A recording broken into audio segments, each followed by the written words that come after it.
Bonjour Violaine Guérin, vous êtes immunologiste. Merci de prendre un peu de votre temps.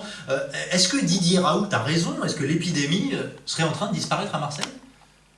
Alors, je ne peux pas confirmer cette donnée effectivement, mais on sait effectivement que les épidémies de type viral sont souvent saisonnières. Donc, c'est une possibilité, bien sûr.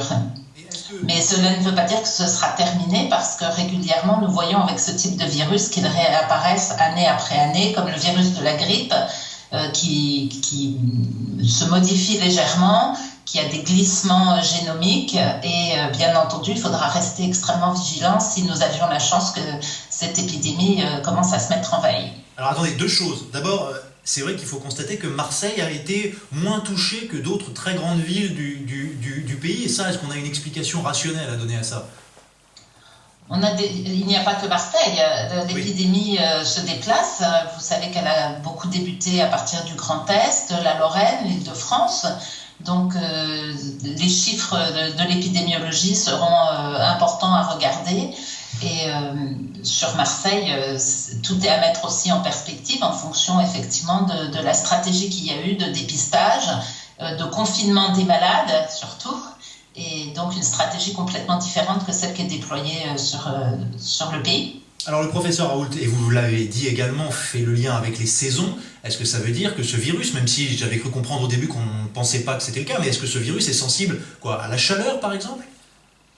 Il se pourrait qu'il soit sensible à la chaleur ou à d'autres éléments qui sont variables effectivement en fonction des saisons.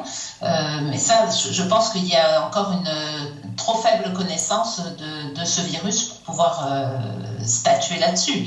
Mais on peut avoir des analogies par rapport à d'autres épidémies virales. J'aimerais votre regard enfin, alors qu'on sait que l'épidémie est loin d'être terminée.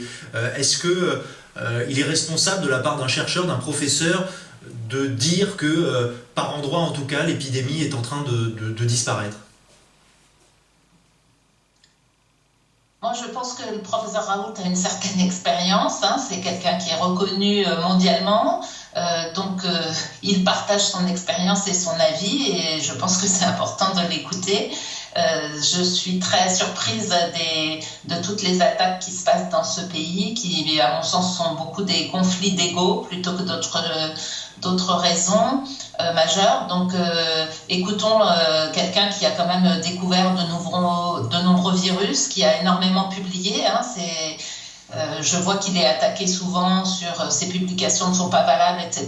Je ne crois pas qu'il y ait beaucoup de monde en France qui ait des publications avec des hauts niveaux de qualité comme il en a. C'est ce qu'on appelle les évaluations avec les High Impact Factors. Et je pense qu'il n'y a pas beaucoup d'unités INSERM dans notre pays qui ont autant de publications de ce haut niveau. Voilà, donc c'est une équipe qui publie énormément parce qu'il y a beaucoup de chercheurs, des chercheurs français, étrangers dans cette équipe et c'est normal qu'il y ait beaucoup de publications qui sortent de cet institut. Merci beaucoup Violaine Guérin d'avoir partagé avec nous votre avis sur cette question. J'ajoute, je le disais, que cette épidémie est évidemment loin d'être terminée. Preuve en est, il n'y a jamais eu autant de morts en France ces dernières 24 heures, de l'importance de rester tous vigilants, respectueux du confinement.